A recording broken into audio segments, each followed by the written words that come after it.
presentaremos al doctor Adrián Vázquez Leso, quien estará a cargo del tema los 10 errores antibióticos más importantes en emergencia. Es médico especialista en urgencias médicas quirúrgicas, tiene una maestría en farmacología clínica por la Universidad La Salle, México, Fellowship Critical Care and Trauma por el Hospital General de Trauma de Houston, Texas, es director general del programa y presidente de la Sociedad Científica Internacional EMIVA. Es profesor de varios programas de medicina de emergencia y es autor de diversas publicaciones.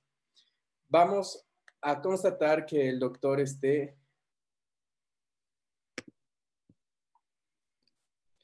Listo, no sé. Perfecto, doctor. Está la presentación compartida en pantalla completa y el audio es nítido. Entonces creo que podemos empezar con la conferencia. Ok, ¿empezamos? Así es, doctor. Bienvenido. Muchas gracias. Ok, bueno, pues muchísimas gracias a todos. Un placer saludarlos desde la Ciudad de México, agradeciendo la invitación al comité organizador en este tan importante Congreso Internacional de Medicina de Emergencias. En esta ocasión me hacen la invitación para participar con un tema bastante frecuente en lo que son los servicios de emergencia. El tema que asignaron fue los 10 errores en el uso de antibióticos en el servicio de urgencias. Pero más que errores, voy a tratar de hacer énfasis en cuáles son los puntos de mejora, cuáles son los puntos clave que hay que enfatizar cuando atendamos pacientes críticos en el área de emergencias y poder resolver o optimizar, más que otra cosa, estos fallos o estos errores que nosotros tenemos cuando estamos atendiendo a un paciente crítico. Bueno, ya me hicieron la presentación. Yo tengo la especialidad en medicina de emergencias o urgencias médico-quirúrgicas, como se denomina acá en mi país. También soy farmacólogo clínico y tengo un fellowship en Critical Care and Trauma en el Hospital del Condado de Houston. ¿Cuáles son los objetivos de aprendizaje que quiero desarrollar en esta charla? Bueno, es describir las particularidades del servicio de urgencias, sobre todo uso de medicamentos, enumerar las causas más frecuentes en el uso de antibióticos en el servicio de urgencias, describir las variables que se presentan en el paciente crítico y que influyen en el uso de antimicrobianos, y describir algo muy importante que normalmente en la práctica clínica no usamos de manera rutinaria, que es la clasificación basada en farmacocinética y farmacodinamia de los antibióticos, e enumerar las acciones de mejora para el uso óptimo de antimicrobianos en el servicio de urgencias. Antes de seguir, quiero mencionar que el servicio de urgencias tiene una particularidad bastante especial con respecto a otros servicios. Principalmente es porque en los servicios de urgencia normalmente tenemos mucha cantidad de pacientes. El ambiente normalmente es un ambiente caótico, es un ambiente donde hay mucho estrés, el nivel de ruido, el nivel ambiental, etcétera, conlleva en muchas ocasiones a tener ciertas adaptaciones muy especiales con respecto a otro tipo de servicios como la terapia intensiva, como el pabellón o el piso de medicina interna, piso de cirugía, etcétera. Por lo tanto, el servicio de urgencia sí tiene algo muy especial, pero es precisamente eso lo que conlleva la utilidad y la especialización en medicina de emergencias. Algo muy importante que es esto, que es que independientemente del que el servicio sea caótico o que la situación se torne un poco complicada, la seguridad clínica es un componente esencial de la calidad asistencial que nosotros brindamos con nuestros pacientes.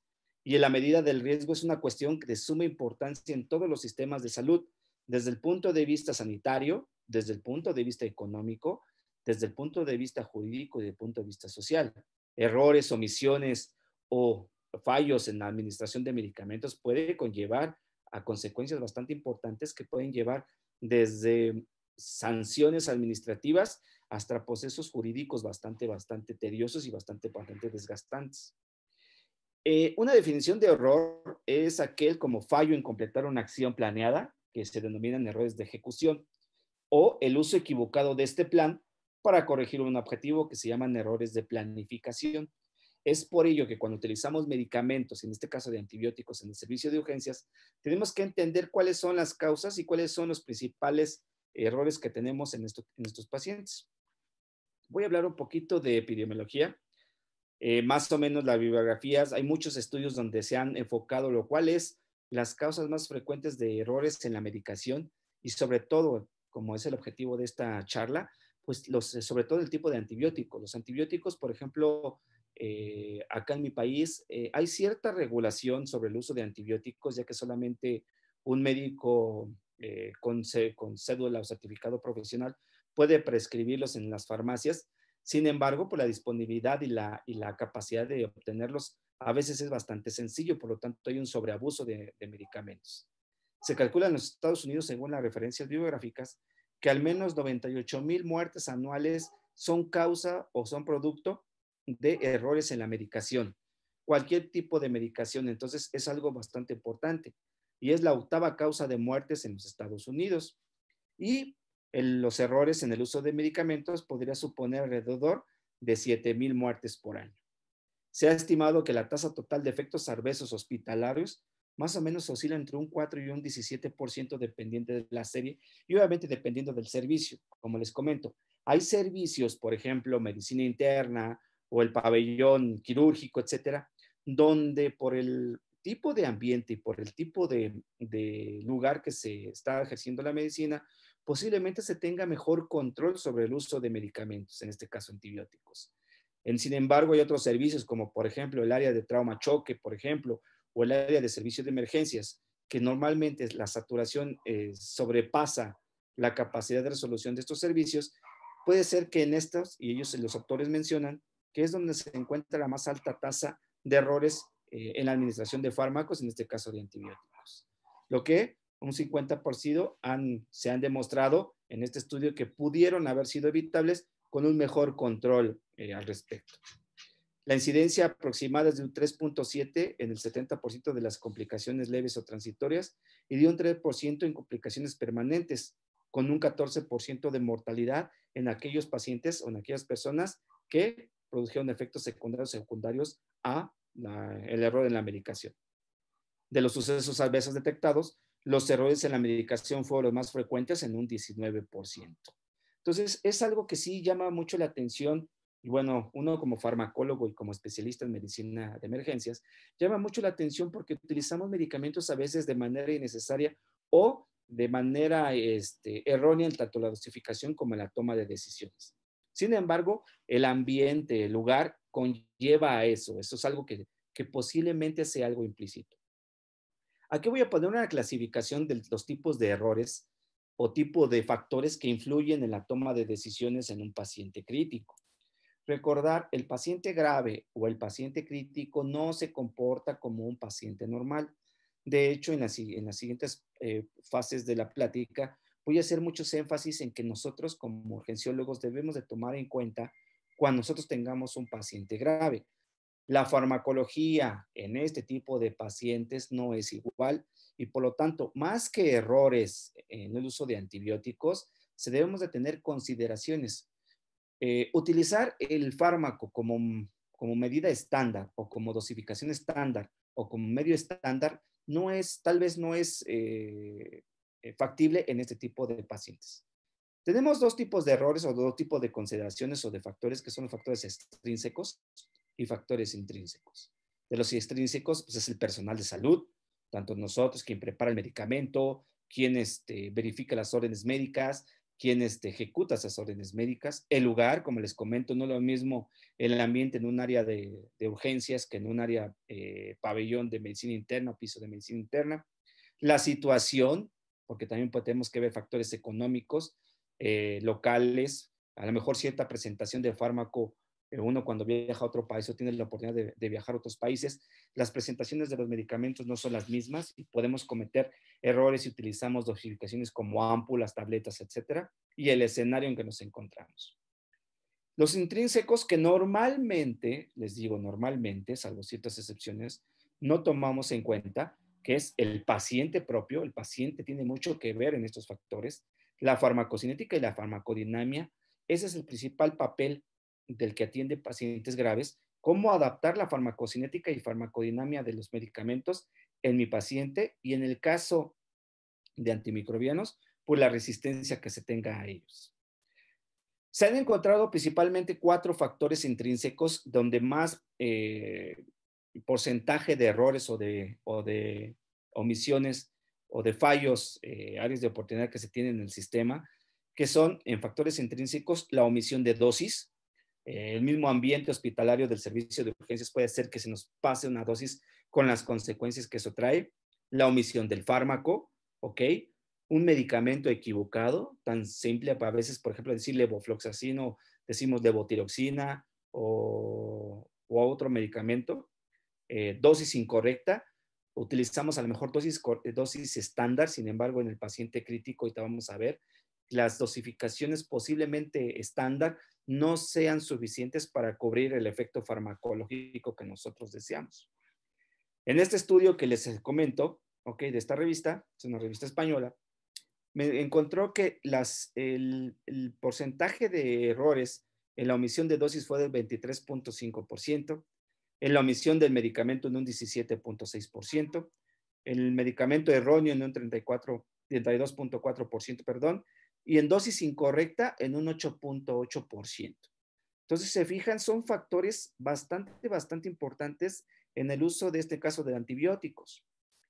En esta tabla ellos vieron que los factores humanos es el principal causa de error en el uso de antibióticos con un 20%, bueno, un 20% de todos los fallos, seguido por factores contribuyentes como el personal de salud, que muchas veces no está diseñado para eso.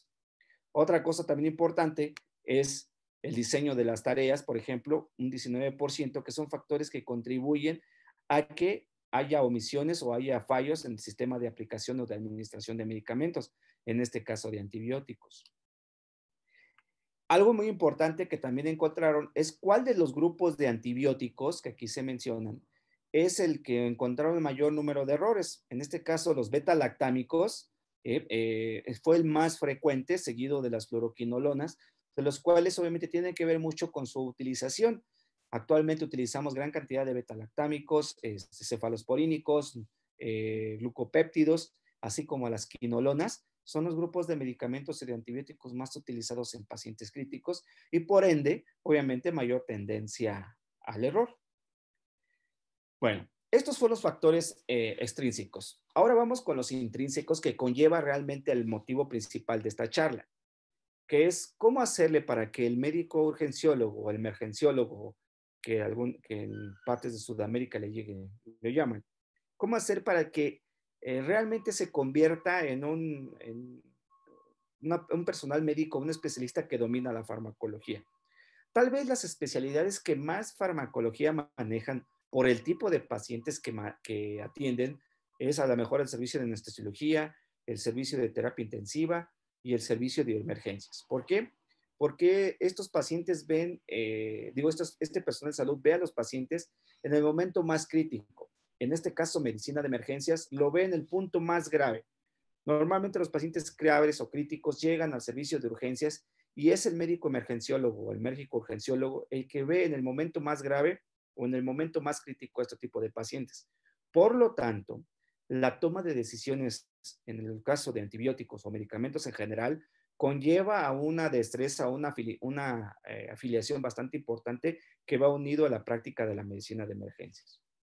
La naturaleza del paciente grave conlleva retos farmacológicos muy importantes. Y en este caso, utilizar o considerar a este paciente como un estándar sí se ve afectado. Desde hace ya bastante tiempo, desde el año 2000, ya tiene 20 años, los autores Lab y colaboradores demostraron un error en la terapéutica farmacológica de los pacientes graves hasta en un 60%, 6 de cada 10 pacientes, el uso de medicación estándar no fue lo suficientemente adecuado en este tipo de situaciones. Algo muy importante y que actualmente estamos en boga, y aunque bueno, uno ha participado en la realización de guías, el aplicar las guías de pacientes con múltiples variables biológicas alteradas tal vez no sea ideal desde el punto de vista farmacológico. Como les comento, el paciente grave presenta muchas variaciones que si yo utilizo dosificaciones o posología estándar, puede ser que yo no alcance el efecto farmacológico deseado y por lo tanto fallas en el tratamiento y en el pronóstico del paciente. Algo que quiero aclarar, que una cosa es que yo administre la dosis o que tenga concentraciones adecuadas, en este caso de antibióticos, y otra cosa es el efecto clínico, el efecto farmacológico clínico deseado. A veces este efecto farmacológico puede ser medible y no medible. Entonces, en muchas ocasiones, eso es lo que es el target que nosotros que tenemos que tener. Algo muy importante, obviamente, yo como farmacólogo, se ha demostrado que la inclusión de personal experto en farmacología mejora la terapéutica en pacientes graves hasta en un 66%. Esto quiere decir que tenemos que aplicar equipos transdisciplinarios en el manejo de pacientes graves. Sobre todo, por ejemplo, en situaciones en las cuales presenten variables que sea necesario ajustar tanto dosis como necesario ajustar como posología o vías de administración, tiempo de administración y, sobre todo, también interacciones farmacológicas. Es por ello que se demostraron ellos también que la inclusión de personal experto en farmacología conlleva una mejora en la terapéutica en un 66% de los casos. En el paciente grave ocurren varios cambios importantes en la cinética de medicamentos, cambios en la absorción, cambios en la distribución, cambios en el metabolismo y cambios en la eliminación. ¿Okay? Estamos acostumbrados a utilizar dosis estándar. Sin embargo, en pacientes críticos, tal vez hay muchos factores que modifican estos parámetros y que nos van a hacer alterar nuestra respuesta clínica. Hay conceptos farmacológicos básicos que tienen que dominar los médicos especialistas en la atención de pacientes graves, como son conceptos de área bajo la curva, biodisponibilidad, depuración del fármaco, eliminación a velocidad constante, rango de extracción, efecto de primer paso, vida media, unión a proteínas, estado estable, tiempo de concentración máxima y volumen de distribución aparente de todos los medicamentos que vayamos a utilizar. Algo que también yo les comento mucho acá a mis compañeros y a los médicos residentes en formación, es que realmente en un servicio de urgencias la cantidad de fármacos que utilizamos de manera estándar realmente son muy pocos por grupo y por lo tanto sí debemos de conocer bastante el comportamiento farmacológico. Algo que voy a estar utilizando en la descripción del uso de antibióticos es el concepto de área bajo la curva de concentraciones plasmáticas. Este parámetro farmacocinético es aquel que refleja la cantidad total de fármaco que alcanza la circulación sistémica. Obviamente yo administro un fármaco por alguna vía y no toda va a alcanzar la circulación sistémica a menos que sea administrado directamente intravenoso. Constituye la medida más importante de la biodisponibilidad y relaciona las variaciones de concentración plasmática de un fármaco en función al tiempo. ¿Qué quiere decir? Yo necesito que mi fármaco se encuentre en esta área bajo la curva, ahorita voy a explicar un poquito, por un tiempo determinado para yo tratar de conseguir el efecto farmacológico deseado. Como les repito, este efecto farmacológico deseado puede ser medible o no medible. Entonces hay que ver, por ejemplo, en el caso de los antibióticos, cómo hacerle para yo medir que mi efecto farmacológico antimicrobiano sea el efectivo. Y expresa muy bien la cinética de absorción y cuantitativamente engloba los términos de velocidad y la cantidad de fármaco que llega a la sangre. ¿Ok? Muchas ocasiones, y hemos visto con cierto tipo de fármacos, tenemos que administrarlos por vía enteral en pacientes graves, como a través de sondas de alimentación enteral, como una sonda naso o orogástrica. En el paciente normal, nosotros como especialistas en medicina y farmacólogos, consideramos el pH gástrico, porque eso también influye en la absorción del medicamento. En el flujo sanguíneo regional, por ejemplo, un paciente que tenga aumento en el flujo regional, puede ser que la absorción sea más rápida y el área y la superficie y la motilidad del tracto digestivo. Los factores en el paciente grave pueden ser, normalmente en el paciente grave, por ejemplo, el paciente con choque séptico, donde a lo mejor vamos a utilizar antibióticos intravenosos y a lo mejor antibióticos por vía enteral a través de sondas de alimentación nasogástrica u orogástrica, utilizamos vasopresores para mantener el estado hemodinámico del paciente. Obviamente nuestros pacientes van a tener vaciamiento gástrico alterado y obviamente la motilidad va a estar disminuida. A lo mejor otros pacientes también les hacemos alimentación parenteral y también tenemos interacciones farmacológicas. Las sondas de administración enteral que normalmente colocamos en el paciente grave disminuye la absorción de fármacos al reducir el área de absorción. así como la interacción con la membrana biológica, donde va a llegar a ser la absorción. Se ha observado que fármacos como antibióticos se ven afectados cuando se administran por vía enteral por sondas de administración. Autores como Maca y colaboradores en sus reportes demostraron que la absorción más eficiente cuando los fármacos se diluyen en soluciones neutras y que se administran en intervalos de 60 minutos. Ellos demostraron que, por ejemplo, antibióticos que solamente tienen presentación por vía enteral, por vía tableta o por vía comprimido, cuando se hacía la dilución en una solución neutra y que ésta se administraba a través de la sonda de alimentación enteral o sonda nasogástrica, durante intervalos de 60 minutos podíamos alcanzar concentraciones o biodisponibilidad más o menos similar al paciente normal, ya que con esto aumentamos la superficie de absorción, ¿ok? Y fomentamos el aumento de la biodisponibilidad del fármaco. Jokover y colaboradores demostraron que la absorción enteral en pacientes graves, bajo el uso de vasopresores, por ejemplo, norepinefrina, dopamina o adrenalina, fue de solo 28% comparado con la absorción o la biodisponibilidad en el paciente normal, y que solo aumentando la dosis de oferta, la absorción solamente casi se duplicó hasta un 47% en comparación con pacientes sanos. Eso quiere decir que hay que considerar que si nosotros damos dosis estándar en paciente grave, por ejemplo, en paciente con choque séptico a nivel de la sonda nasogástrica, pues realmente la biodisponibilidad que nosotros tengamos sea muy bajo o con mucho, solamente de un 47%. La lógica es, pues bueno, duplico o triplico la dosis. Sin embargo, la farmacología no es así, porque nosotros el hecho de duplicar o triplicar la dosis no garantiza que realmente vaya a aumentar la biodisponibilidad, porque muchos factores contribuyen.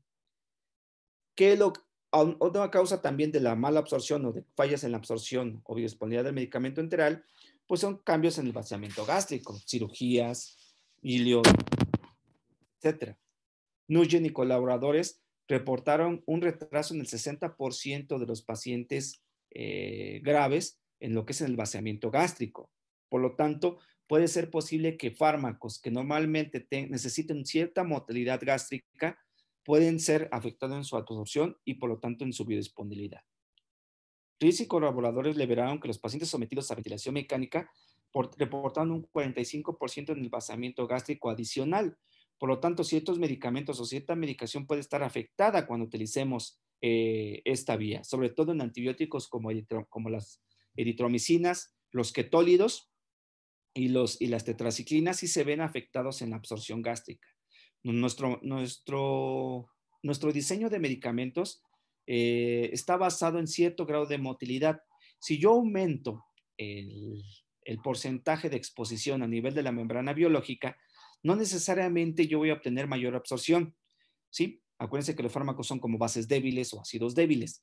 Entonces, si yo aumento la exposición a una a un ácido fuerte, puede ser que no necesariamente el vial se comporte como yo necesito o el excipiente se comporte como yo necesito en este tipo de fármacos y por lo tanto, realmente la absorción que yo necesito, la biodisponibilidad se ve afectada. Eso traduce que el tiempo de concentración máxima retrasa el inicio de la acción farmacológica. Distribución. Otro factor que se ve afectado en pacientes graves es esto. El volumen de distribución aparente es un factor muy importante. Los medicamentos hidrofílicos permanecen en volúmenes de agua en el plasma y normalmente tienen volúmenes aparente de distribución bajos. ¿Qué quiere decir? Que estos fármacos permanecen más tiempo de su concentración plasmática y estos fármacos normalmente son hidrosolubles y por lo tanto se permanecen más tiempo en la circulación. Al contrario, los medicamentos lipofílicos, ¿sí?, tienen altos volúmenes de distribución y por lo tanto penetran a los tejidos. ¿Eso qué quiere decir? Que cuando yo administro un fármaco, debo saber dónde yo lo quiero que se esté presente, en el plasma o en los tejidos. Y hay factores que modifican este comportamiento. En el paciente grave, por ejemplo, normalmente utilizamos fluidos, cristaloides, coloides, etcétera, o utilizamos aminas. Este cambio en la concentración plasmática definitivamente afecta a los volúmenes aparente de distribución. Normalmente los hacemos más grandes, ¿ok? Por cambios en los volúmenes circulantes, afectando el volumen sanguíneo, el volumen aparente de distribución. alterando el efecto farmacológico esperado. Si yo con un medicamento lipofílico espero que ese medicamento tenga un volumen de distribución relativamente alto, se penetre más en los tejidos, pero si mi paciente está chocado, con poca circulación a nivel sistémico, la concentración que yo necesito para, por ejemplo, que penetre a nivel renal, no puede ser alcanzada con la dosis que yo estoy administrando. Entonces, si yo administro líquidos o aminas, posiblemente este aumento en la circulación puede ser que ese fármaco se comporte con un volumen de distribución más alto y por lo tanto penetre en tejidos que normalmente no llegan y por lo tanto en el target en la biofase, que en este caso, por ejemplo, estoy sospechando renal, no llegue con demasiada concentración y por lo tanto jamás tenga el efecto farmacológico deseado. Alteraciones en los volúmenes de distribución puede conducir a fracasos terapéuticos, en especial antimicrobianos. Entonces, la pregunta que nos hacemos, bueno, mi paciente está muy grave, estoy dándole el antibiótico que me marca la guía, lo estoy administrando según como me marca la dosis de las guías internacionales, sin embargo, no estoy obteniendo el efecto farmacológico deseado. Entonces, ahí es lo que les comentaba, que normalmente las guías pues, son estándares, pero los pacientes graves no se comportan como estándar. Entonces, aquí es muy importante el considerar los cambios farmacocinéticos y farmacodinámicos de los medicamentos en el paciente grave. Estrategias, como la monitorización del efecto farmacológico, dosis de carga, optimización de la dosificación, pueden hacer que modifiquemos nuestra terapéutica antimicrobiana. La unión a proteínas, algo que yo hago énfasis mucho con los residentes y con los compañeros, es saber cuál es la unión a proteínas de cada medicamento que yo estoy administrando. Normalmente la albúmina se utiliza o se fija en medicamentos de tendencia o de presentación ácida y glucoproteínas para medicamentos bases. La distribución en pacientes graves hay un aumento en la permeabilidad vascular, hay aumento de catabolismo proteico, por lo tanto puede dar alteraciones en la concentración de proteínas plasmáticas afectando los volúmenes sanguíneos, volúmenes, aparentes de distribución. Fármacos que normalmente tienen bajo, por ejemplo, se me viene a la mente ampicilinas de los tipos oxacilinas, en este caso dicloxacilina, tienen volumen de distribución muy bajos y alta unión a proteínas. Por lo tanto, en paciente crítico, si yo administro por vía intravenosa un fármaco como una oxacilina, un paciente caquético o con pérdida importante de proteínas, puede ser que dosis estándar alcancen potenciales, bueno, alcancen efecto farmacológico mucho más rápido, ¿sí? Que una dosis estándar. Sin embargo, fíjense bien, el hecho de que alcance concentraciones inhibitorias mínimas más alto no quiere decir que tenga un efecto farmacológico mayor, porque el fármaco libre va a estar diluido en el plasma. Y este paciente grave, ¿sí? Que yo no tengo una reserva de proteica adecuada, pues mi eliminación se va a hacer aumentada. Entonces, si mi vida media, por ejemplo, de las oxacilinas, estoy pensando que 2 a 3 horas, ¿sí? En este paciente grave, como va a haber un aumento en el fármaco libre, y si yo le pongo aminas por ahí y le pongo la reanimo con fluidos, voy a hacer ese espacio mucho más grande y mayor tendencia a la eliminación y por lo tanto voy a cortar la vida media de este fármaco a pesar de que tenga concentraciones plasmáticas más elevadas. Entonces, esto es lo fino del manejo del paciente crítico y es importante, si no consideramos eso o si desconocemos en ese momento el comportamiento farmacológico de un grupo de medicamentos, en este caso antibióticos, solicita la asistencia de un experto en farmacología. Los efectos terapéuticos de los medicamentos están mediados por la concentración del fármaco libre o no unido a proteínas, como les comento. En el caso de la afectación de concentración de proteínas, los medicamentos tendrán mayor o menor fracción libre, lo que afecta a los efectos farmacológicos. Incluso, fíjense bien, como les comento, puede ser que yo esté midiendo las concentraciones plasmáticas de un medicamento y pueden estar dentro del rango terapéutico sin necesidad de alcanzar el efecto farmacológico. Y eso es algo que sí se debe de considerar. Y eso es algo que a lo mejor el médico novato en esto puede decir, bueno, estoy dándole la dosis adecuada, estoy dándole el intervalo de dosificación adecuado. Y de hecho estoy midiendo los niveles terapéuticos o niveles plasmáticos, en este caso del antibiótico, ¿sí? Y no estoy teniendo respuesta clínica. ¿Por qué? Porque hay que considerar tanto las variables intrínsecas como el comportamiento farmacológico del medicamento. Autores como Butcher demostraron una relación inversa entre las concentraciones plasmáticas del fármaco libre y la albúmina sérica. Ellos demostraron que concentraciones plasmáticas del fármaco libre hasta 6 veces más en comparación con pacientes sanos. Les digo, esto a lo mejor de manera inicial podemos utilizarlo nosotros como farmacólogos. De manera inicial podemos aprovechar ese fármaco libre o ese aumento de un 600% de la concentración libre, pero hay que considerar otros factores. La glucoproteína ácida es una proteína de fase reactiva en pacientes graves. Este aumento de esta proteína puede tomar en cuenta para medicamentos unidos a esta proteína debido a que se disminuye el fármaco libre circulante. En este tipo de pacientes, por ejemplo, sepsis, que es moda a nivel mundial, el aumento de estas proteínas puede hacer que medicamentos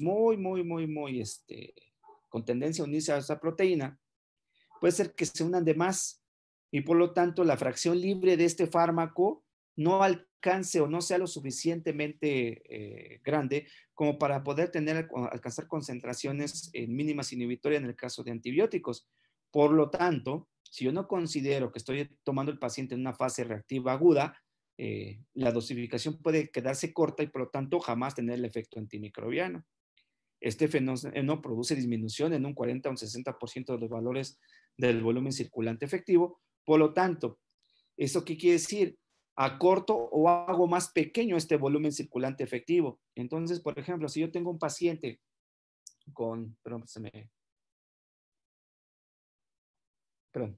si yo tengo un paciente que necesito que el antibiótico penetre a tejido pulmonar y ese antibiótico es de un volumen aparente de distribución alto, pero yo lo estoy agarrando en fase aguda por una sepsis pulmonar. El aumento de proteína ácida o de glucoproteína ácida va a hacer que ese volumen aparente de distribución disminuya. Por lo tanto, ese fármaco va a estar más tiempo en la sangre sin que penetre al tejido efector o a la biofase. En este caso, la biofase es el tejido pulmonar, a pesar de estar administrando una dosis adecuada en el intervalo adecuado. Entonces, son factores muy importantes que debemos de considerar los que nos dedicamos a la atención de pacientes graves. Algo muy importante, los cambios en la hemodinámica. Por ejemplo, eso tiene un impacto adverso en la perfusión tisular, lo que resulta en disminución en la distribución de medicamentos, sobre todo hidrofílicos, medicamentos que necesito que en la sangre estén con mayor tiempo. Por ejemplo, se me viene ahorita por ejemplo a la mente, medicamentos para pseudoanalgesia, puede hacer que no lleguen de manera eficiente al sitio efector y por lo tanto disminuye su vida media plasmática. La distribución alterada de tejidos puede limitar la eficacia del fármaco en el sitio efector, especialmente para órganos no centrales y tejidos periféricos, como es en el caso, por ejemplo, en el caso de choque séptico por multiinfección, pacientes que tienen afectaciones a nivel pulmonar, a nivel renal, a nivel tisular, por infecciones de tejidos blandos, puede ser que un fármaco se vea afectado en su penetración, sobre todo tejidos de baja perfusión, como los tejidos blandos. Hukundar y colaboradores demostraron una disminución del 5 a 10 veces en la distribución de antimicrobianos en tejidos musculares y grasos en pacientes con choque séptico, a pesar, fíjense bien, que alcanzó concentraciones plasmáticas circulantes efectivas. Si yo, por ejemplo, necesito circulaciones plasmáticas efectivas de 10 microgramos por decilitro de tal medicamento para tener una concentración mínima inhibitoria eficiente, ¿sí? Si yo lo mido y veo que estoy teniendo buenas concentraciones, puede ser que tenga efecto farmacológico. Sin embargo, en paciente grave, pueden ser que estas concentraciones plasmáticas no sean suficientes y por lo tanto necesita hacer ajustes en la medicación secundaria. El metabolismo es algo muy importante en este tipo de pacientes. Todos los fármacos tienen algún tipo de metabolismo y este puede estar afectado de maneras muy variadas. En un paciente grave, las alteraciones en la actividad enzimática hepática, la concentración de proteínas séricas y el flujo sanguíneo hepático pueden dar lugar a cambios importantes que tengan repercusión clínica, sobre todo en el aclaramiento hepático de los medicamentos, en el caso de antibióticos.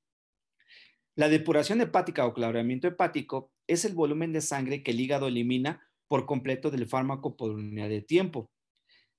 Además de eliminar, pues hay biotransformación y esas biotransformaciones pueden tener metabolitos activos o que este fármaco sea un profármaco y necesite la biotransformación para poder tener un efecto clínico intrínseco. Si no hay biotransformación, puede ser que este medicamento no lleve su cambio conformacional y por lo tanto quedarse en el torrente sanguíneo como profármaco y jamás tener el efecto farmacológicamente intrínseco. La capacidad de eliminar fármacos de la circulación sistémica es directamente proporcional al flujo sanguíneo hepático.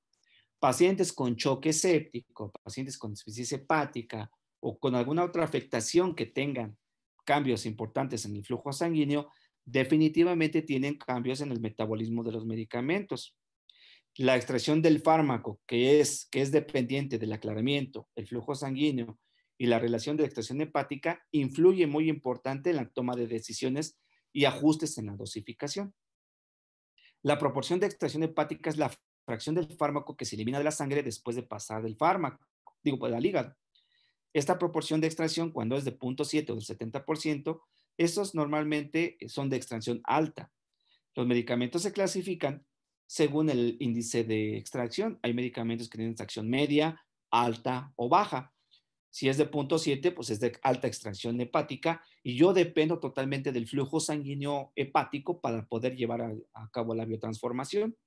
Hay otros medicamentos que tienen de 0 a de 0.30%, 0.70%, que se denominan intermedia, y hay algunos que son bajos, que normalmente la extracción hepática no es tan importante o no dependo tanto del flujo sanguíneo hepático para poder llevar a cabo alguna transformación. El aclaramiento hepático de medicamentos con altos índices de extracción, por ejemplo, estos dos, depende principalmente de cuánta cantidad le llegue de sangre al hígado y por lo tanto es menos sensible a los cambios de la función hepática. El aclaramiento hepático de medicamentos con bajos índices de extracción es menos sensible a cambios de flujo sanguíneo hepático, pero sin embargo está más influenciado por la función hepática. Claro ejemplo, tengo un paciente con choque séptico, ¿sí? Refractario, pero aparte tiene insuficiencia hepática por alcoholismo. Entonces eso quiere decir que a lo mejor yo tengo que saber que si el fármaco le voy a administrar, cuál es la velocidad de extracción que ese hígado necesita. Y segunda, que no conlleve o que no tenga tanto biotransformación hepática para que no se vea afectada por el daño intrínseco per se del hígado. Eso quiere decir que mi medicamento que yo administre debe tener una tasa de extracción baja para que no dependa del flujo sanguíneo hepático y que no tenga tanta biotransformación a nivel hepático. Entonces, es algo bastante complejo y peculiar el uso de medicamentos en el paciente grave. Por lo tanto, saber si un fármaco tiene relación de extracción alta o baja puede ser útil para predecir la influencia de cambios en el flujo sanguíneo hepático y la función del medicamento o la eliminación del medicamento. Como todos sabemos, el metabolismo hepático consta de dos fases. Durante la fase 1, el metabolismo, la oxidación, la reducción y agentes de hidrólisis transforman químicamente la molécula del fármaco original en metabolitos ya sea activos o inactivos. Hay veces que sí necesito que esta fase sea pura, que sea al 100% efectiva, sobre todo en medicamentos que son profármacos. Y durante la fase 2, bueno, se agregan agentes, grandes moléculas al medicamento del menú original por reacciones de glucurinación, sulfatación, acetilación, lo que hace que este compuesto sea soluble en agua y que mejora la eliminación del fármaco. En el paciente grave, las principales afectaciones son a nivel de la fase 1, porque son biotransformaciones grandes, importantes y por lo tanto son las que yo debo de considerar, sobre todo si ese medicamento, lo más importante de la biotransformación es a nivel de fase 1. Si es a nivel de fase 2, bueno, no me preocupo tanto, ¿sí? Y puedo administrarlo con cierta margen de seguridad, pero en fármacos, que es un importante grupo, aún antibióticos, agentes vasoactivos, etcétera, su biotransformación a nivel hepático en fase 1 sí es bastante importante. El sistema del citocromo P450 o CPI 450 es responsable de la gran cantidad de biotransformaciones de fase 1. Enfermedades graves, pues definitivamente afectan la función del citocromo P450, disminuyendo su función significativamente. Como les comenté, normalmente el metabolismo de fase 2 no se ve afectado en pacientes críticamente enfermos, salvo ciertas excepciones. La disfunción renal o la falla renal o insuficiencia renal, que se sabe que en pacientes críticos va de la mano, también tiene un impacto en el metabolismo hepático de los medicamentos. Hay medicamentos antibióticos que yo ocupo que la función renal esté efectiva para que se lleve una biotransformación o una biodistribución importante a nivel de los tejidos. Pero si yo tengo ese medicamento o ese fármaco mayor tiempo en el plasma por una disfunción renal, como les comento, puede afectar los valores de biotransformación y llegada al sitio de la biofase, donde yo quiero que ese medicamento o ese antibiótico tenga el efecto intrínseco deseado. Entonces, también tengo que yo responder o tengo que mejorar, optimizar tanto las dosis y la función sistémica y eliminación, en ese caso renal. La respuesta inflamatoria asociada a trauma, cirugía, etcétera, ha demostrado que tiene un efecto variable. Sobre todo se ha visto que, por ejemplo, pacientes con trauma, la afectación del sistema citocromo P450 es una afectación que llega alrededor del 30%, a diferencia, por ejemplo, del choque séptico o disfunción hepática que llega hasta el 70 al 80%. ¿Ok? Enfermedades graves alteran definitivo el flujo sanguíneo hepático, alterando el aclaramiento de medicamentos, sobre todo, como les comento, con tasas de extracción por arriba del 70% o de 0.7. Durante sepsis grave o choque séptico, por ejemplo, el gasto cardíaco puede aumentar en etapa inicial, acelerando la biotransformación de esos fármacos. Si yo no considero esto, si mi paciente está en una fase hiperdinámica y yo administro una dosis, puede ser que esa dosis estándar se biotransforme y se elimine muy rápido y jamás alcance concentraciones plasmáticas adecuadas o concentraciones mínimas inhibitorias y no me dé cuenta si no considero ese factor o disminuye en las etapas tardías, lo que da resultado en alteraciones en el flujo sanguíneo hepático y por lo tanto en la función de mi medicamento. La disfunción microcirculatoria también ocurre, que es una disfunción sistémica durante una respuesta inflamatoria y puede producir una disminución en la perfusión orgánica, alterando la distribución o la llegada de mi medicamento, en este caso antibióticos, a la biofase o al tejido efector.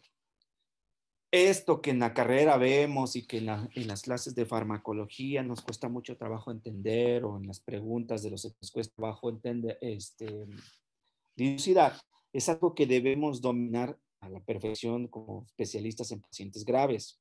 Debemos de saber cómo se va a transformar mi fármaco para que tenga o llegue aquí. La biofase es el sitio efector.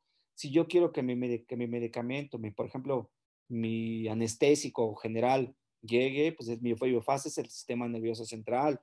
Si yo quiero que mi antibiótico llegue en una neuroinfección, pues tengo que llegar a la biofase, que es el sistema nervioso central. Si yo tengo un paciente con choque sepsis por una infección de tejidos blandos, pues quiero que mi medicamento llegue y se interactúe con la biofase, ¿ok?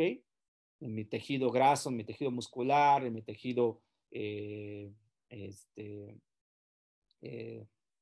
epitelial, se quede el tiempo suficiente para que tenga el efecto farmacológico deseado, que la interacción metabolismo y depósitos císticos se lleve a cabo de manera más equilibrada con relación al paciente grave. Es por lo tanto que así como hacemos nosotros ajustes de medicamentos, sobre todo antibióticos según la función renal, pues todos los medicamentos también tienen que tener una dosis ajustada al shock. En este caso estoy abarcando shock hipovolémico, cardiogénico, obstructivo, distributivo. En este caso de antibióticos, pues es muy común que tengamos choques sépticos, que tengamos choques cardiogénicos, aparte de infección, a choques que tengamos hipovolémicos. Entonces, debemos hacer el ajuste de fármacos con dosis de choque o dosis de shock, ¿sí? Así como nosotros hacemos ajustes de medicamentos con base renal, también tenemos que hacer medicamentos con bases de factores intrínsecos del paciente, en este caso, pues la sepsis misma. Bien, aquí me voy a meter un poquito ya en esta fase final de la charla, en cómo vamos a clasificar entonces a los antibióticos, ¿ok? Desde el aspecto farmacológico y desde el aspecto hemodinámico del paciente grave. Nosotros como médicos sabemos la clasificación según el grupo químico, el grupo antimicrobiano, el espectro antimicrobiano, etcétera. Sin embargo, en muchas pocas ocasiones sabemos el efecto o la clasificación farmacocinética y farmacodinámica de los antibióticos. ¿Y para qué me va a servir eso? Pues precisamente para integrar todo lo que les acabo de comentar en el comportamiento farmacocinético y farmacológico del paciente grave, ¿sí? Es por ello que tenemos la clasificación de antibióticos en antibióticos clase 1, antibióticos clase 2 y antibióticos clase 3. ¿Y de qué depende cada clasificación? Si ven acá, por ejemplo, estos son tiempo dependientes. Ahorita voy a explicar un poquito. En el clase 2 son concentración dependientes y en la clase 3 fármacos que se comportan o de manera inicial pueden comportarse como tiempo dependientes o concentración dependientes. Un ejemplo clásico de los tipo 1 son los betalactámicos, los cefalosporínicos, los aminopéptidos, etcétera. Digo, los glucopéptidos, por ejemplo, la vancomicina o imipenem, netapenem, etcétera. Este grupo de fármacos es más importante que estén el tiempo mayor posible de concentración plasmática y que este tiempo plasmático sea mayor que la concentración mínima inhibitoria. Los autores señalan que ese tiempo debe ser un 40 o un 50% de la concentración plasmática mayor sobre la concentración mínima inhibitoria para yo tener un efecto intrínseco farmacológico deseado. ¿Qué quiere decir? Que este tipo de fármacos, lo que yo quiero es que esté en el tiempo mayor posible, su concentración plasmática sea mayor en tiempo que la concentración pico. Ahorita voy a explicar un poquito de eso. En la clase 2 son concentración dependientes, ¿sí? Yo quiero que este fármaco, ¿sí?, alcance picos o concentraciones máximas más rápido, ¿sí?, sobre la concentración mínima inhibitoria. ¿Qué quiere decir? Que el área bajo la curva que les comenté hace rato sobre la concentración mínima inhibitoria sea de 10 a 30 veces el valor de la concentración mínima inhibitoria. ¿Ok? Quiere decir que el área, ahorita lo voy a explicar en una gráfica, que el área donde el fármaco se encuentre debe estar 10 a 20, 30 veces más de la concentración necesaria de la concentración mínima inhibitoria. Y hay fármacos que dependiendo de la dosis o dependiendo del estado se pueden comportar o yo puedo hacer ajustes a que te sean tiempo dependientes o concentración dependientes. ¿Ok? Entonces, esta clasificación es muy útil en el paciente grave. En el paciente grave, por ejemplo, choque séptico, donde yo lo tengo con reanimación, con cristaloides, que yo ya aumenté el volumen de distribución, sin embargo, lo tengo con una mina vasopresora para aumentar las resistencias periféricas, aumentando la cantidad de shunts o de cortocircuitos a nivel periférico, pues estoy alterando la distribución de ese fármaco. Entonces, en el caso, por ejemplo, de un paciente con afectación, por ejemplo, pulmonar, lo que yo quiero es que ese fármaco llegue o penetre el tejido pulmonar lo rápido posible, yo alcanzar concentraciones mínimas inhibitorias adecuadas, considerando las características propias del medicamento, sin que esos variables, como por ejemplo el uso de reanimación con fluidos, la conexión con un ventilador mecánico, el uso de vasopresores o el uso de antiarrítmicos, etcétera, afecte la distribución o el comportamiento farmacológico de ese antibiótico.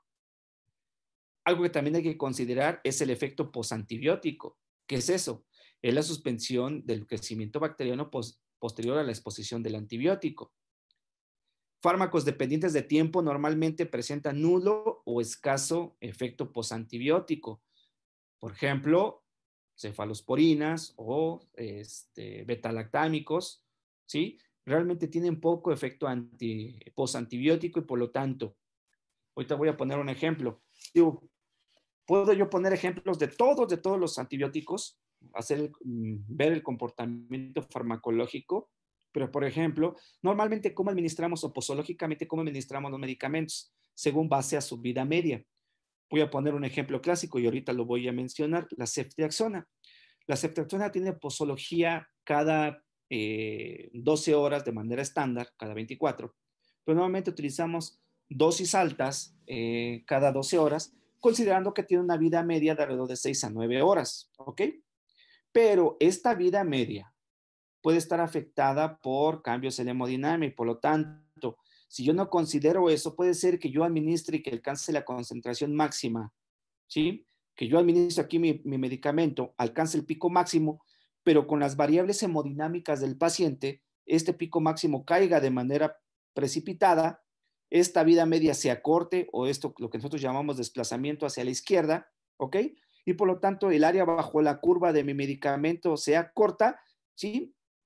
Y el paciente o el fármaco caiga en el área de el efecto posantibiótico. Y como este grupo de medicamentos tiene poco efecto posantibiótico, voy a dejar descubierto un periodo de tiempo prolongado a mi paciente hasta antes de la segunda dosificación. ¿Ok? Es por ello que debo de considerar esto, ¿sí? La concentración máxima de mi medicamento que yo estoy administrando normalmente son en microgramos por mililitro, dependiendo, o por decilitro, dependiendo de cómo esté la cifra de mi medicamento. Yo tengo un tiempo máximo, yo administro el medicamento y alcanzo una concentración máxima o concentración pico. De ahí disminuye hasta tener la vida media, ¿ok? De esta vida media va cayendo por muchas variables hasta tener una concentración mínima o concentración en valle. Entonces, hay fármacos que a pesar de caer varias vidas medias, sigue teniendo una concentración o un efecto posantibiótico, sobre todo los del grupo 2 o los del grupo 3. Sin embargo, esto es en pacientes normales, en pacientes sin afectaciones importantes. Si yo no considero que a lo mejor el fármaco, voy a poner ejemplo, ceftriaxona, administro 1 gramo, obviamente ese gramo va a alcanzar concentraciones pico muy rápidas. Sin embargo, yo tengo disminuido mi volumen plasmático o tengo hemodinamia afectada, es un paciente hiperdinámico y que le estoy poniendo furosemide para hacerle reto de líquidos. Mi paciente orina de repente mucho y ese fármaco cae su concentración máxima, ¿sí? Incluso hasta la vida media. Por lo tanto, mi área bajo la curva, que sería esta, yo la bajo hasta acá. Y si la concentración mínima la necesitaba en 15, jamás alcancé el porcentaje de un 60% de el tiempo sobre la concentración mínima inhibitoria y por lo tanto jamás voy a tener el efecto farmacológico deseado a pesar de estar administrando el medicamento en dosis y en tiempo adecuado, según como recomiendan las guías. Esta gráfica representa los medicamentos que, ¿sí? que presentan un área bajo la curva sobre la concentración mínima inhibitoria. Lo que yo quiero es que esta área bajo la curva sea lo más prolongada posible y que el efecto posantibiótico no se presente o se presente muchas desviaciones estándar después de la segunda dosificación. Jamás quiero llegar a que caiga aquí, ¿ok? Vamos así, en el paciente ambulatorio puede ser, sí, si sobre todo está utilizando medicamentos del grupo 2, fluoroquinolonas, por ejemplo, ¿ok? A lo mejor, por ejemplo, estoy dándole levofloxacino, moxifloxacino, pues puede ser, o sea, puede ser que jamás este fármaco caiga sobre las concentraciones mínimas inhibitorias y aún así, que a lo mejor porque el paciente tenía fiebre, perdió mucho líquido, etcétera, es diabético, se descontroló, eliminó de más el medicamento, pues puede ser que caiga este fármaco sobre la concentración mínima inhibitoria, pero este grupo de fármacos tiene un efecto posantibiótico importante, ¿ok? Es por ello que en este grupo de fármacos lo que yo importo es que esta área bajo la curva sea lo más prolongada posible. ¿Ok? Es por ello que como urgenciólogos que atendemos pacientes graves y que administramos medicamentos que sí influyen de manera inmediata en el pronóstico del paciente, debemos de conocer mi concentración mínima inhibitoria, mi área bajo la curva, mi concentración máxima, mi relación área bajo la curva sobre concentración mínima inhibitoria y el tiempo de mi medicamento que voy a administrar. Resumidas cuentas, hay fármacos como aminoglucósidos y quinolonas que yo ocupo que tengan concentraciones máximas adecuadas. ¿Por qué? Porque tienen efecto posantimicrobiano efectivo. Pero hay fármacos betalactámicos, vancomicinas, algunas quilononas, que yo ocupo que este tiempo o esta área bajo la curva sea lo más prolongado posible. No ocupo potencia, ocupo tiempo, ¿ok? ¿Por qué? Porque pueden ser muchas variables las que hagan que esta curva o que este pico caiga de manera abrupta y que mi medicamento que yo administré muy rápido, de repente caiga y se encuentre por debajo de la concentración mínima inhibitoria o como si lo podemos traspolar a otro fármaco sobre la concentración plasmática efectiva. Son muchas cositas que el médico urgenciólogo debe dominar, efectivamente, ¿sí? La depuración, el área bajo la curva, la vida media, ¿ok? Y el volumen de distribución. Hay que saber cómo se va a comportar mi fármaco de manera normal y cómo se va a comportar mi fármaco en el paciente grave que estoy manejando. Voy a poner este ejemplo, un medicamento que utilizamos de manera muy rutinaria. Bueno, esto lo puedo poner con cualquier grupo de fármaco, pero un medicamento que utilizamos es este, la ceftriaxona. Es un medicamento que con estas variables, yo ahorita voy a construir una curva de comportamiento de fármaco del grupo 1, ¿ok? La concentración plasmática media de la ceftriaxona para un efecto clínico farmacológico es de 81 microgramos por mililitro. ¿Qué quiere decir? Que es el estándar que maneja la ceftriaxona. Mi área bajo la curva en una dosificación estándar, este medicamento se presenta de 2 a 3 horas después de su administración. O sea, ¿qué quiere decir? Que de 2 a 3 horas yo voy a tener en promedio 81 microgramos por mililitro del fármaco. Mi fármaco, después de ser administrado, tiene alrededor de 250 microgramos por mililitro, ¿sí? 3 veces más de la concentración estándar plasmática después de una inyección de un bolo. Y tiene un volumen aparente de distribución de 7 a 13. ¿Qué quiere decir? Que rápidamente yo lo administro a nivel sanguíneo y rápidamente alcanza el contenido, el tejido efector. Se distribuye muy rápido, ¿ok? Llega al sitio efector, no permanece tanto en la sangre y por lo tanto, pues penetra rápidamente al tejido efector. El porcentaje de unión a proteínas es alto, es 95 al 85%, pero vean, la vida media del fármaco es de 6 a 9 horas. Es por ello que la posología que normalmente o estándar manejamos de la ceftriaxona es alrededor de las 12 horas, más o menos aproximadamente. Lo puse la ceftriaxona porque normalmente la eliminación de la ceftriaxona es a nivel biliar, un 90%, aunque también tiene eliminación renal de un 10%. La concentración mínima inhibitoria 90, necesaria con la ceftriaxona, es del 38, y la concentración mínima inhibitoria 50 es de 11.1, ¿ok? Por lo tanto, como farmacólogo, yo tengo que construir, bueno, no solamente como farmacólogo, sino como urgenciólogo o como médico especialista en la atención de pacientes graves, yo tengo que construir, a lo mejor no de manera física, pero sí mentalmente, cómo se va a comportar mi fármaco en situaciones normales y cómo se va a comportar mi fármaco en situaciones alteradas como el paciente grave. Esta curva yo se las construyo como farmacólogo. ¿Y esta curva qué quiere decir? Que yo administro la ceftriaxona, si te fijan, está dividida en una curva de tiempo concentración plasmática. Aquí lo llevo a los 30 minutos. A los 30 minutos que yo administro mi ceftriaxona, alcanzo los 250 microgramos por mililitro, ¿ok? Más o menos, después de eso, voy disminuyendo mi concentración plasmática para que yo más o menos de 2 a 3 horas yo tenga una concentración aproximada de 81. Bueno, a la 1.5 horas tengo 94, ¿sí? Y de las 2-3 horas debo tener 81 microgramos por mililitro de fármaco. Esta área bajo la curva es de 2 a 3 horas, por lo tanto, yo tengo entre 80 y 90 microgramos por mililitro de medicamento, ¿sí? Suficientes para tener un efecto intrínseco farmacológico, ya que mi concentración mínima inhibitoria es alrededor, para yo tengo un 90% de efectividad, es del 38.5 microgramos por mililitro. ¿Qué quiere decir? Que yo estoy superando, ¿sí? Un 300% casi, 200 a 300%, la concentración mínima inhibitoria, ¿ok? No debo de llegar hasta acá, ¿sí? No debo de llegar a la concentración mínima inhibitoria del 50%, ¿por qué? Porque es muy baja, ¿ok? Entonces, por lo tanto, estos 2 a 3 horas se va a mantener. Acá ya bajó a la cuarta hora a un 57.8 y aquí les pongo esto porque este es el target, que es la vida media de eliminación, que empieza a las 6 horas.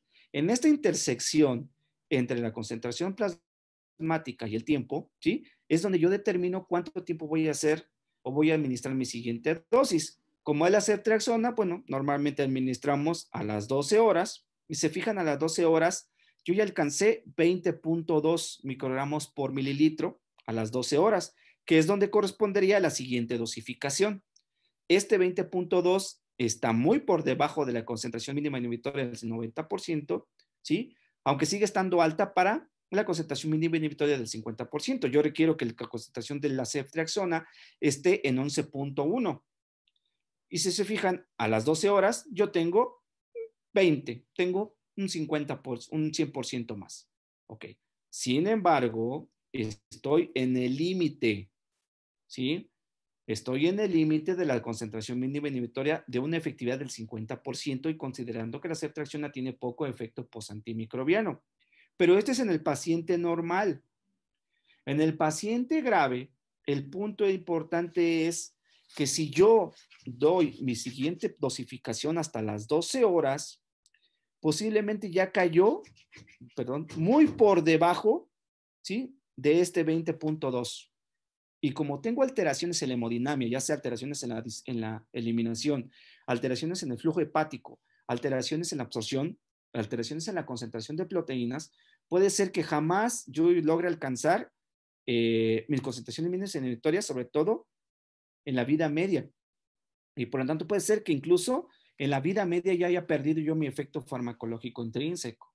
Es por ello que en grupos de fármacos, por ejemplo, en este tipo, los del tipo 1, yo no quiero potencia. Si se fijan, yo cuando administro ceftriaxona alcanzo los 250 microgramos. Yo no quiero potencia antimicrobiana, quiero constancia en tiempo. Entonces, ¿qué factor entonces determino? Ahí es el fundamento de las infusiones continuas de antibióticos. Van a decir, doctor, ¿cómo le hago yo? O cómo sería el apoyo del farmacólogo clínico en el paciente grave. Yo tengo un paciente grave con choque séptico, tengo presiones limítrofes. Al tener presiones limítrofes bajas, ¿qué quiere decir? Que la tasa de extracción hepática es muy baja, ¿sí? Porque dependo del flujo. La ceftriaxona tiene metabolismo obviamente hepático, necesito tasas de extracción altas.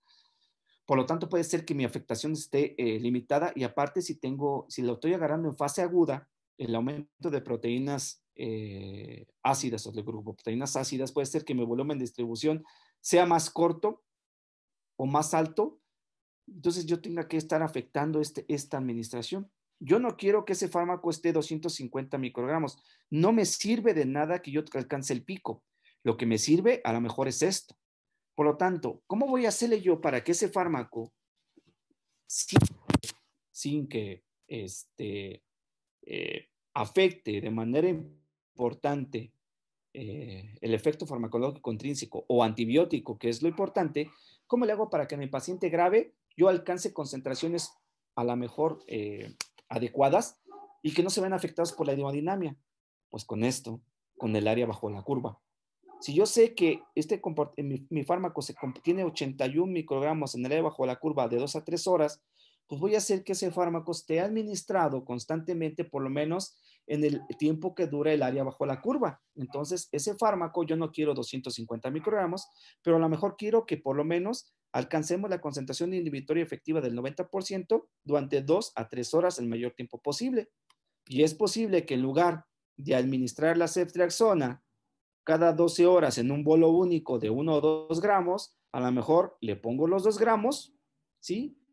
Para un tiempo de 3 horas o 2 o 3 horas, ¿sí? ¿Qué quiere decir? Que en 2 a 3 horas voy a estar administrando ese fármaco y alcanzando concentraciones plasmáticas mínimas de 80 microgramos por decilitro. Es decir, que esta curva yo lo hago así, ¿sí? Mantengo el área bajo la curva de 80 microgramos por mililitro, alcanzo la vida media a las 6 horas, cae mi concentración plasmática al 50%, que es decir, 40 microgramos por mililitro, pero cuando esa concentración cae, sigue la siguiente dosis de 3 horas y jamás llego yo a caer por debajo de los 40 o de los 50 microgramos por mililitro. Eso quiere decir que por lo menos estoy por arriba de la concentración mínima inhibitoria efectiva del 90% de efectividad. Esa es la justificación de antibióticos por infusiones. Otra opción terapéutica esto depende del escenario clínico, por eso es importante la asesoría de un farmacólogo, Una opción, si yo voy a utilizar una dosis de 2 gramos, posiblemente administro la primera dosis o la dosis inicial de 1 gramo en bolo, alcanzo los 240 microgramos por mililitro, perdón, de la ceftriaxona y empiezo con mi infusión del siguiente gramo, ¿sí? Para 2 a 3 horas. 2 a 3 horas porque es el área bajo la curva del comportamiento de la ceftriaxona. Considerando que es una vida media de 6 a 9 horas, estoy 1 a 2 desviaciones estándar de mi vida media. Por lo tanto, es posible que yo alcance siempre concentraciones mínimas inhibitorias muy por encima de lo necesario y que esto no afecte, no sea afectado por la hemodinamia. Obviamente, con el target o con el objetivo de que tenga un efecto farmacológico mayor. Pero ojo, y repito, recalco y vuelvo a mencionar que el tener fármaco de manera, una concentración plasmática adecuada, no necesariamente tiene que tener efecto farmacológico deseado. La farmacocinética de la ceftriaxona no lineal en relación a la dosis, por eso hay que ajustarla. Y esta no linealidad se explica por una reducción dependiente de la concentración dependiente de unión a proteínas plasmáticas. Paciente grave, si estoy en la fase aguda, puede ser que tenga mayor proteínas plasmáticas. Si estoy en la fase crónica, puede ser que no tenga suficientes proteínas plasmáticas y disminuya las presiones hidrostáticas de mi paciente, que pueden dar lugar a un aumento, disminución, etcétera, en la distribución y eliminación de este fármaco. Todos los parámetros farmacológicos dependen de la dosis, excepto la eliminación. La eliminación sí es constante, ¿ok? Y la dosis repetida produce una acumulación de un 15-36% sobre una dosis única. Entonces, por ejemplo, ¿a qué quiere decir? Si yo administro hasta las 12 horas la siguiente dosis de ceftriaxona, ¿sí? Y si mi paciente, por cuestiones de hemodinamia, por reactantes de fase aguda, en el caso de proteínas plasmáticas, o en el caso de cambios en la distribución, si yo en la siguiente dosis puedo tener un efecto acumulado de la ceftriaxona de hasta un 16%, puede ser que ese 16% jamás lo alcance a las 12 horas y se haya perdido durante las 6 o 9 horas, que es la vida media de eliminación. Y por lo tanto, pues prácticamente yo tengo 3 horas descubierto a mi paciente sin efecto postantibiótico. ¿Okay? Este estudio acaba de salir, tiene que ser algunos días, un mes, donde hicieron un metaanálisis, lo hicieron clínicos, o sea, no es un análisis farmacocinético ni farmacodinámico, es un metaanálisis clínico, donde vieron pues las estrategias de uso de betalactámicos, etcétera, en infusión. Lo único que sí no determinaron bien, porque estos son infusiones intermitentes o infusiones continuas, vieron que pues es efectivo más, clínicamente, pues sí, tiene cierta mejoría, pero les digo, el análisis solamente fue un metaanálisis de revisión de datos. No hicieron el análisis o el comportamiento farmacocinético y farmacodinámico. Es un buen estudio desde el aspecto de metaanálisis, pero de datos clínicos, ¿ok? No definen muy bien qué es el efecto de una infusión intermitente y una infusión prolongada, pero me imagino que las infusiones intermitentes, pues bueno, son según basados en 2 a 3 horas y las prolongadas, pues es para 12 o 24 horas.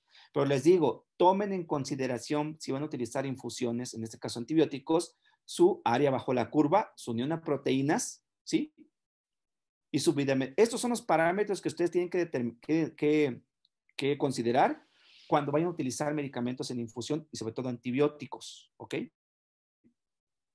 Bien, como conclusión, ¿cuáles son los 10 recomendaciones que podemos hacer yo como farmacológico clínico y como urgenciólogo? Primero, no administra antibióticos si no es necesario. Muchas veces en medicina de urgencias, pues ante el riesgo de que pues no vaya a agarrar una infección, administramos antibióticos. No está justificado. Entonces, no exponer a un paciente a un antibiótico por el cual no está indicado. Utilice el antibiótico según reportes epidemiológicos y de infectología de cada unidad. Las guías son solamente eso, guías, ¿sí? En teoría, cada hospital y cada servicio de epidemiología y infectología debe reportar la incidencia de resistencia antimicrobiana de cada unidad hospitalaria, de cada servicio, y eso es la mejor guía que tenemos localmente. A veces nos basamos en guías internacionales, pero esos son estudios internacionales. Básense principalmente en sus recomendaciones de epidemiología y de microbiología locales. Cada reporte debe ser mensual y es lo que vamos a estar utilizando. Siempre verifique el medicamento correcto, el paciente correcto, la dosis correcta y la vía correcta. 4. En pacientes graves solicite el apoyo de un farmacólogo clínico, perdón. Es la importancia de un farmacólogo clínico ya vieron los ajustes que hay que hacer. Utilice siempre en antibióticos la clasificación de farmacocinética y farmacodinamia, ¿sí? No solamente por grupos, no solamente por espectro, sino por comportamiento farmacológico. Una concentración plasmática de antibiótico no necesariamente se traduce en eficacia clínica. Ese es un error de novatos, pensar que si yo tengo una concentración mínima inhibitoria de medicamento, puede ser que sea igual a que tenga un efecto antimicrobiánico efectivo. No, hay muchas variables que influyen en eso. Perdón. Considere la interacción de vasopresores, considere la interacción de diuréticos y de vasodilatadores en su paciente grave. Eso afecta, como ya vimos, el comportamiento de medicamentos antibióticos. Punto número 8. Considere estados como hipoalbuminemia, ácido base, los cuales van a afectar la unión a proteínas, la activación o inactivación de mecanismos de eliminación, de gluconegación, de oxidación, etc. 9. Tome decisiones con base a respuesta clínica y biomarcadores.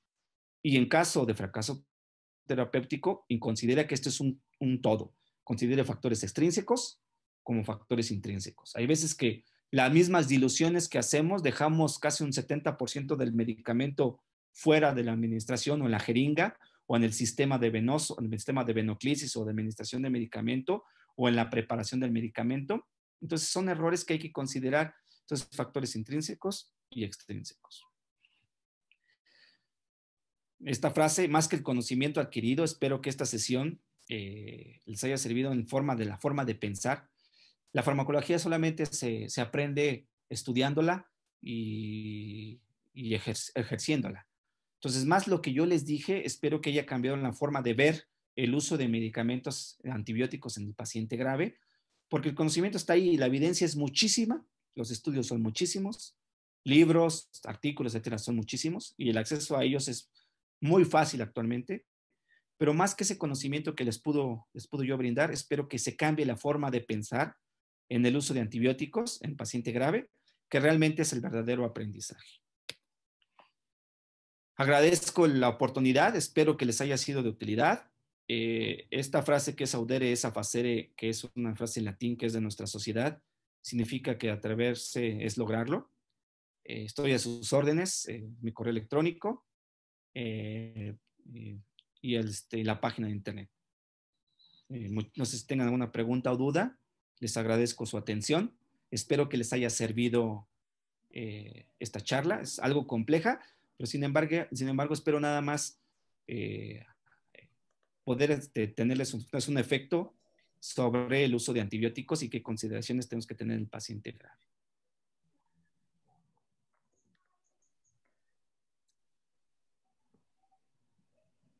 Muchas Doctor gracias, doctor Vázquez, por buenas su noches. presencia. Tenemos una pregunta. Sí, dígame.